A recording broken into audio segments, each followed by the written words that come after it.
Hi everyone, welcome back to our YouTube channel Study Band.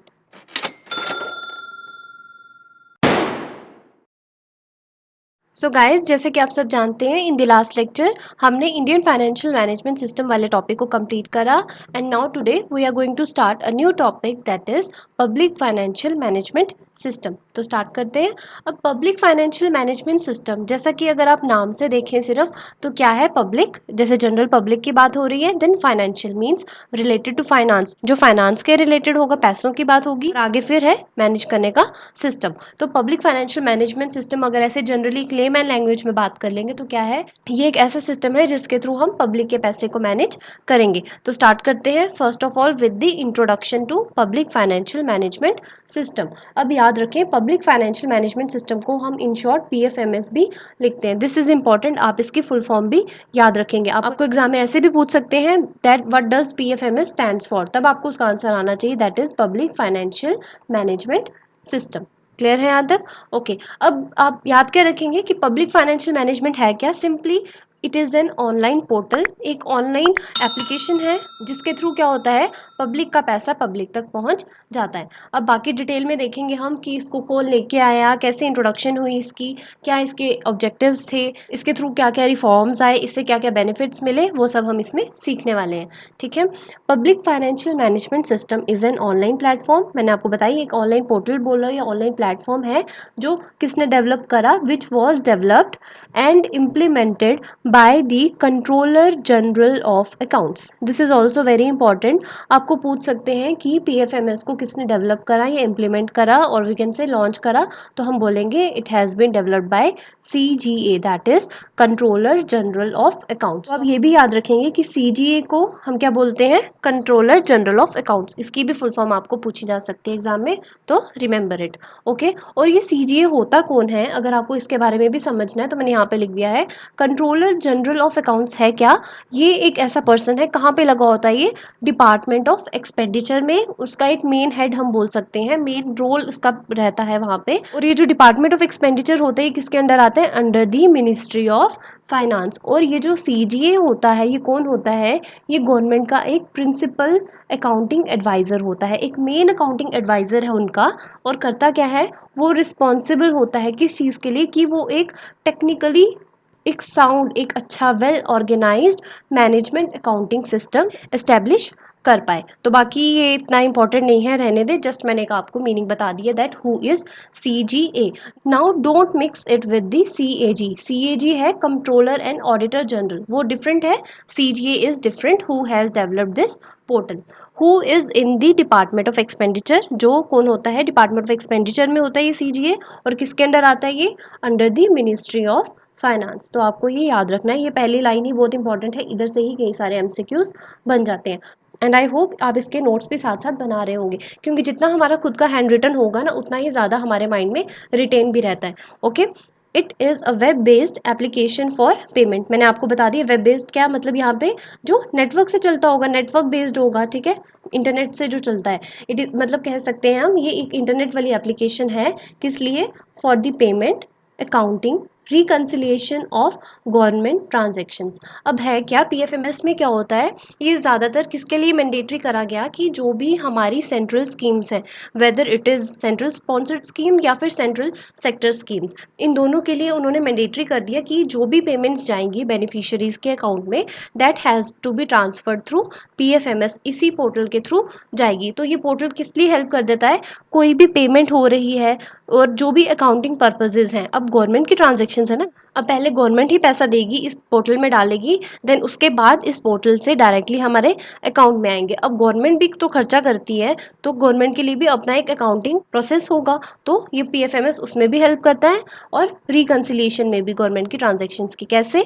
अब government ने suppose किसी एक रिस्पेक्टिव जगह पे 10,000 का पेमेंट करा, अब गवर्नमेंट को रिकनसाइल भी करना है कि क्या एक्चुअल में हुआ, तो ये पोर्टल उसमें भी उसकी हेल्प करता है। And it integrates various existing stand alone systems. Stand alone हो गए यहाँ पे सिंगल, जो अकेले, जो पहले से ही जो काम करते आ रहे थे, सिस्टम दैट वाज अलोन, तो क्या हुआ? वो भी इनके साथ इंटीग्रेट हो गए जुड़ गए, किसके साथ? PFMS के साथ। The primary objective of PFMS is to establish an efficient fund flow system and expenditure network. इसका प्राइमरी ऑब्जेक्टिव क्या है? याद रखना, प्राइमरी ऑब्जेक्टिव मीन सबसे पहला बेसिक इसका ऑब्जेक्टिव है कि वो क्या एस्टेब्लिश करे, एक एफिशिएंट फंड फ्लो सिस्टम की फंड का फ्लो अच्छा हो। फंड मतलब यहाँ पे मनी की बात हो रही है, उनका अच्छा फ्लो हो, फ्लो इन द सेंस कि कोई भी बीच में लूप होल ना रहे, कोई भी घपला ना हो, डायरेक्टली बेनिफिशियरीज के अकाउंट में पैसा जाए। क्योंकि पहले क्या होता था, अगर जब पहले ये वाला पोर्टल नहीं था PFMS वाला, तो क्या होता था, जो भी बेनिफिशियरी के अकाउंट में पैसा जाना होता था, सपोज किसी पर्सन के अकाउंट में जाना है ₹1,00,000, तो ये उस पर्सन के पास जाते जाते इन दी एंड रह जाता था, ऐसे just for an example I am saying 50,000 उसके हाथ में पहुंचता था 50,000, क्योंकि बीच में इतने सारे इंटरमीडियरीज आ जाते थे, वही पैसा खा जाते थे। लाइक बीच में कॉन्ट्रैक्टर्स आ गए, बीच में ब्रोकर्स आ गए, कई सारे अपनी ही कमीशन ले जाते हैं। इन दी एंड जो इस बेनिफिट के लिए एंटाइटल होता है उसके पास पैसा इतना आता ही नहीं है जितना उसको मिलना चाहिए। तो इसीलिए क्या हुआ, PFMS एस्टैब्लिश करा गया ताकि क्या हो, एक फंड फ्लो सिस्टम अच्छे से एफिशिएंटली चले और एक्सपेंडिचर नेटवर्क भी अच्छा सा बन पाए, खर्चा भी ठीक जगह पे हो, ऐसे नहीं कहीं पे भी बेफिजूल का हो जाए। Okay, this portal is used to make direct payments to the beneficiaries of government schemes. इस पोर्टल का वैसे देखा जाए तो मेन फीचर भी यही है, इसकी वजह से क्या हुआ, डायरेक्ट बेनिफिट ट्रांसफर। ये याद रखें, DBT, ऐसे भी आपको फुल फॉर्म पूछ सकते हैं। DBT स्टैंड्स फॉर, तो आपको पता होना चाहिए, that stands for direct benefit transfer. तो आप इसे भी नोट डाउन कर लें, वैसे आई थिंक मैंने आगे नोट्स में लिखा ही होगा। तो क्या होता है इसमें, PFMS में गवर्नमेंट पैसा जमा करवा देती है इस पोर्टल में, फिर आगे फर्दर ये पोर्टल जो है ये डायरेक्टली आपके अकाउंट में जमा करवा देते हैं। इसीलिए कह रहे हैं कि this portal is use to make the direct payments in the account of beneficiaries. और वो पेमेंट्स किस चीज़ की होगी, मतलब बेनिफिशियरीज को कौन से पेमेंट मिलेगी, जो भी उन्होंने गवर्नमेंट स्कीम के लिए अप्लाई करा होगा, जिसके लिए वो एलिजिबल होंगे, वो पैसा उनको मिल जाएगा directly with the help of this application और we can say portal. This system is administered by department of expenditure. अब इस सिस्टम की एडमिनिस्ट्रेशन कौन करता है, इसको कौन प्रॉपरली मैनेज करता है, that is department of expenditure. That will be obvious, क्योंकि अभी यहाँ पे मैंने आपको बताया कि PFMS जो है उसको डेवलप किसने करा है, ये CGA ने करा है, और CGA कहाँ पे है, in the department of expenditure, therefore it is administered by department of expenditure. इसको भी याद रखें, ये भी आपको MCQ की तरह पूछ सकते हैं, who administers the PFMS, then you have to answer it is administered by department of expenditure. I hope everything is clear to you till now. अब आगे देखते हैं, अब क्या है, थोड़ा सा बैकग्राउंड जान लेते हैं कि ये PFMS किस तरह इंट्रोड्यूस हुआ, कैसे आया। ओके, अब क्या है, PFMS was earlier known as Central Plan Scheme Monitoring System. This is also very very important. Exam में आपको पूछ सकते हैं कि ये जो पब्लिक फाइनेंशियल मैनेजमेंट सिस्टम है, इसको अर्लियर किस नाम से जाना जाता था, इसका पहला नाम क्या था, that was central plan scheme monitoring system, और in short we can say it as CPSMS। तो आप इसको याद रखेंगे, this is also important. And one more thing, अगर आपको मेरा वीडियो पसंद आता है, साथ ही साथ प्लीज़ वीडियो को लाइक करें। आई वांट कि वीडियोस के जितने व्यूज़ हैं उतने ही वीडियोस के लाइक्स भी हो। अब मैं अपनी तरफ से इतना एफर्ट लगा रही हूँ, आपको समझाने में बेनिफिट मिल रहा है आपको, तो एटलीस्ट आप एक लाइक तो दे ही सकते हैं वीडियो को। So please like the video. Okay, चलिए come back to the point. That was introduced by the planning commission in the year 2008-9, या वी कैन से 2009 में। हुआ क्या, ये जो पब्लिक फाइनेंशियल मैनेजमेंट सिस्टम था, ये पहले इसको हम इस नाम से जानते थे, दैट इज CPSMS। अब मैं इसको शॉर्ट में ही बोल रही हूँ। और इसको इंट्रोड्यूस किसने करा था उस टाइम पे, प्लानिंग कमीशन ने। किस ईयर में करा, ये भी याद रखेंगे ईयर, दैट इज 2008-9, या हम कह सकते हैं इन द ईयर 2009। और अगर आपको पता हो तो ये जो प्लानिंग कमीशन है, now it has been replaced with NITI Aayog. ये तो आप सबको पता होगा। और आपके लिए होमवर्क क्या है, एक क्वेश्चन की बताएंगे आप, ये नीति आयोग में what does NITI stands for, और ये भी बताएंगे कि in the which year NITI Aayog replaced planning commission. ये आप मुझे बताएंगे इन द कमेंट सेक्शन, पक्का बताना। इससे क्या होगा, आपकी भी नॉलेज गेन होगी, क्योंकि आपको ये जनरल पॉइंट ऑफ व्यू से तो आ ही सकता है एग्जाम में, तो बताएंगे। और वैसे भी अभी ये latest he currently I think नीति की फुल फॉर्म भी आपको पूछी गई थी, जो भी UPSC EPFO का एग्जाम भी गया वहाँ पे भी आया था, तो I think that is important. तो आप भी बताएं मुझे कि इसकी फुल फॉर्म क्या है, and in which year it replace the planning commission. Then initially implemented in 4 states. अब क्या है, ये जो PFMS था, या वी कैन से जो ये central plan scheme monitoring system था, जब ये स्टार्टिंग में इम्प्लीमेंट करा गया था, कहाँ पे करा था? Only in the 4 states. और वो कौन सी स्टेट्स थी? First one that is Bihar, second Punjab, third Mizoram, fourth Madhya Pradesh. अब ये नहीं है कि मैं 1 2 3 4 लिख रही हूँ तो आप समझेंगे कि इसी सीक्वेंस में है, नहीं, तो जस्ट मैंने ऐसे लिख दिया, लेट इट बी, इसे रहने दीजिए। बस याद रखिए कि यही 4 स्टेट्स में इसको फर्स्ट टाइम इम्प्लीमेंट करा था, that is Bihar, Punjab, Mizoram and Madhya Pradesh. तो आप इसे भी याद रखेंगे, this is also very important, आपको एग्जाम में पूछ सकते हैं। बताइए इनमें से ऐसी कौन सी स्टेट्स हैं जहाँ पे फर्स्ट टाइम पीएफएमएस को इम्प्लीमेंट करा गया था? Then you have to answer these, Bihar, Punjab, Mizoram and Madhya Pradesh. या हो सकता है आपको 4 ऑप्शन दे दें, 4 में से कोई एक ही ऐसी स्टेट का वहाँ पे नाम दिया हो जो बोल देंगे कि बताइए इनमें से ऐसी कौन सी स्टेट है जहाँ पे फर्स्ट टाइम इम्प्लीमेंट करा था। तो किसी भी तरह ट्विस्ट करके आपको क्वेश्चन पूछ सकते हैं। In the end what matters is कि आपको ये चारों के नाम पता हो। ओके, चलिए। Then it was for 4 flagship schemes. Flagship यहाँ पे आप समझ लीजिए लार्जेस्ट बोल दें, जो भी मेजर है, ठीक है, तो इससे छोड़े फ्लैगशिप स्कीम्स जो 4 लार्जेस्ट स्कीम मानी जाती हैं, ये नहीं मानी ही जाती, इन्हीं को माना जाता है, मीन्स उस टाइम पे बोलते हैं जो भी बड़ी बड़ी स्कीम्स थी उनमें से ये जो 4 स्कीम्स थी that is MGNREGS, NRHM, SSA and PMGSY।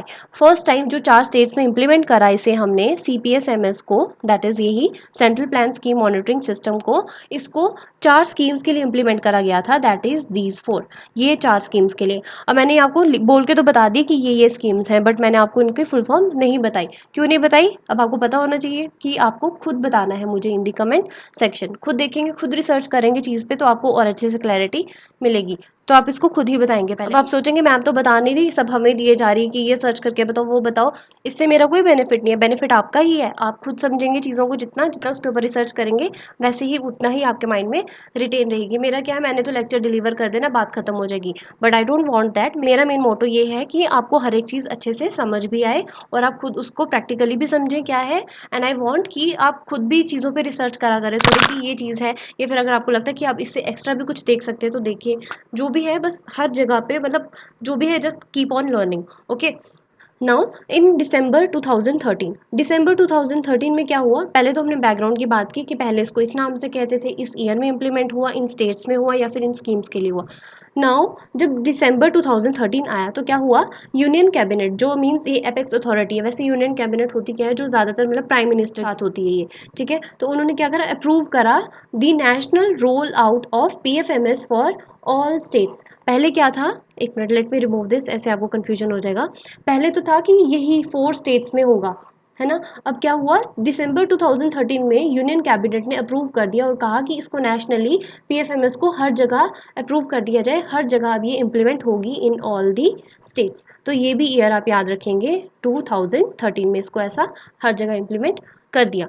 अब 2013 में और क्या हुआ, इन 2013 में ही this scheme was included in the 12th 5 year plan. हमने जब कहा कि हर जगह इंप्लीमेंट कर दीजिए, और ये कहाँ पे इंक्लूड कर दिया, इन दी 12th 5 ईयर प्लान, किसके, प्लानिंग कमीशन के, for the period of 4 years, आगे 4 साल के लिए हमने और कह दिया कि इसको 4 साल के लिए हर जगह इंप्लीमेंट कर दिया जाए, दैट मीन्स टिल 2017। वो तो कहा था कि 2017 को, बट अभी तक स्टिल ये हमारी स्कीम जो है, और वी कैन से PFMS वाला जो पोर्टल है, स्टिल इट इज़ एग्जिस्टिंग, या वी कैन से ये भी चलता आ रहा है। ओके, और ये यहाँ पे मैंने इमेज लगाई है, अगर आप प्ले स्टोर में जाके देखेंगे PFMS की जो ऑनलाइन एप्लीकेशन है उसका लोगो कुछ इस तरह से दिखता है। तो I just fixed it here, आपको फोटो बताने के लिए कि कुछ इस तरह से है पोर्टल, तो आप कहीं पे रिसर्च करना चाहिए। और इफ़ यू वांट कि ऑनलाइन भी देखें पोर्टल किस तरह दिखता है, तो आप वो भी जाके देख सकते हैं। होता है ना कि माइंड में कि एक बार आप कुछ चीज़ देख लें, लाइक अगर आप कोई जनरल नॉलेज की चीज़ पढ़ रहे हैं, कोई टूरिस्ट डेस्टिनेशन जैसे हो गई, तो वहाँ पे क्या होता है, आप जितना उसके बारे में पढ़ते जाते हैं, एक बार अगर आप ऑनलाइन उसको सर्च कर लें कि वो जगह दिखती कैसी है,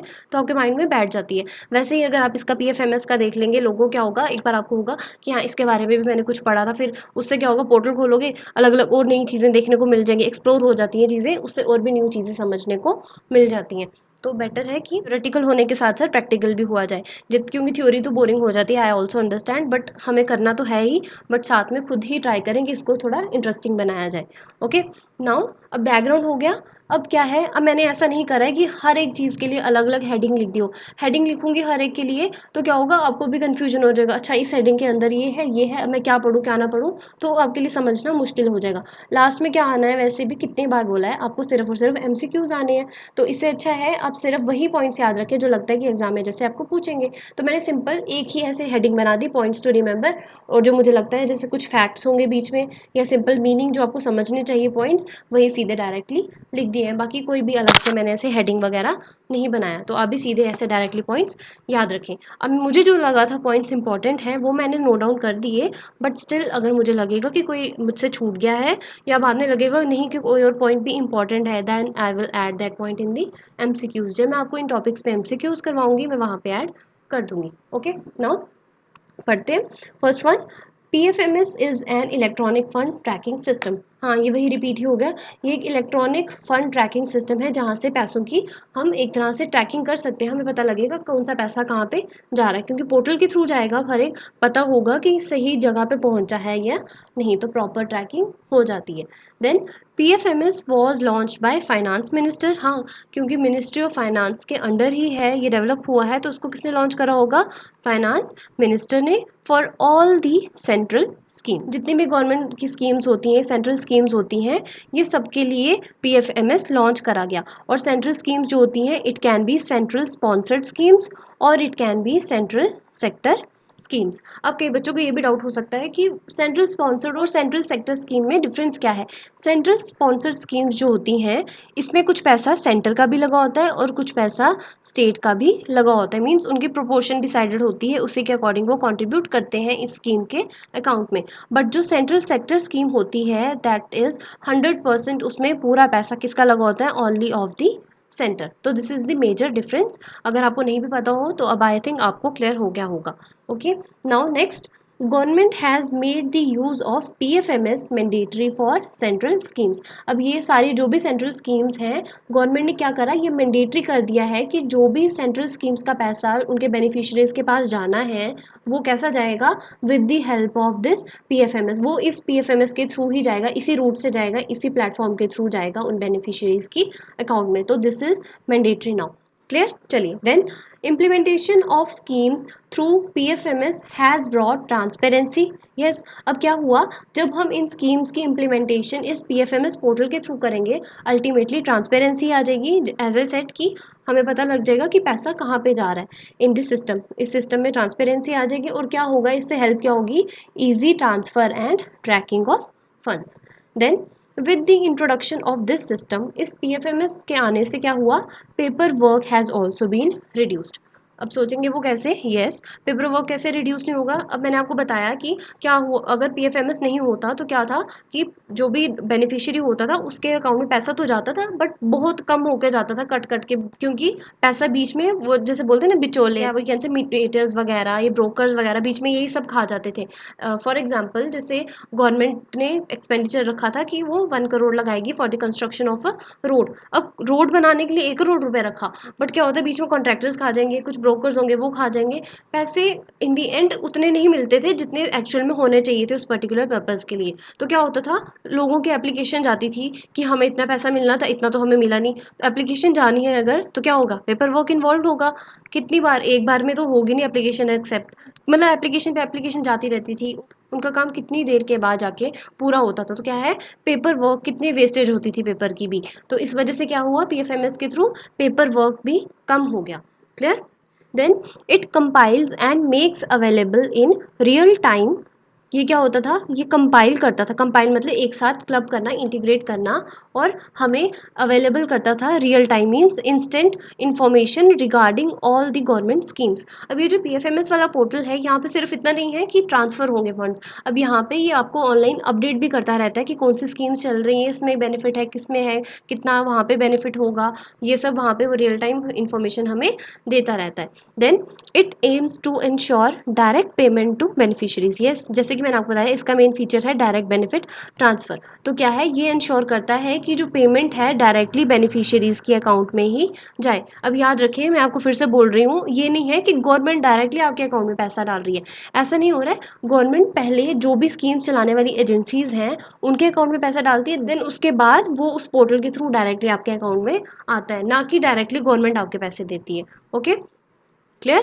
then increase the accountability of the public funds, वही अकाउंटेबिलिटी भी इंक्रीज कर देती है, क्योंकि अब अकाउंटेबिलिटी क्या है, आंसरेबल होना। अब पीएफएमएस के थ्रू ही, उसी के रूट के थ्रू सब कुछ जा रहा है, तो क्या होगा, वहाँ पे एक तरह से एविडेंस बन गया है, पता है कहाँ पे पैसा गया है। तो अगर आगे फ्यूचर में कोई भी चीज़ हमें जाननी हो तो कौन अकाउंटेबल होगा उसके लिए, यही पोर्टल, यही एप्लीकेशन अकाउंटेबल होगी, तो इस चीज़ में भी हेल्प करता है। Then it also ensures tracking of fund flow to the lowest level. Tracking तो मैंने आपको बता दिया कि पैसों का लेना देना, जहाँ पे भी पैसा जा रहा है वो सब हमें पता लग जाता है, उसका फ्लो कहाँ पे हो रहा है। बट इट इंश्योर्स कि वो लोएस्ट लेवल, नीचे से भी ग्राउंड लेवल तक हर जगह पे जाके उसका पता लग जाए कि कहाँ पे पैसे जा रहे हैं। हर जगह मीन्स ये इसने सारे एरिया की कवरेज कर ली।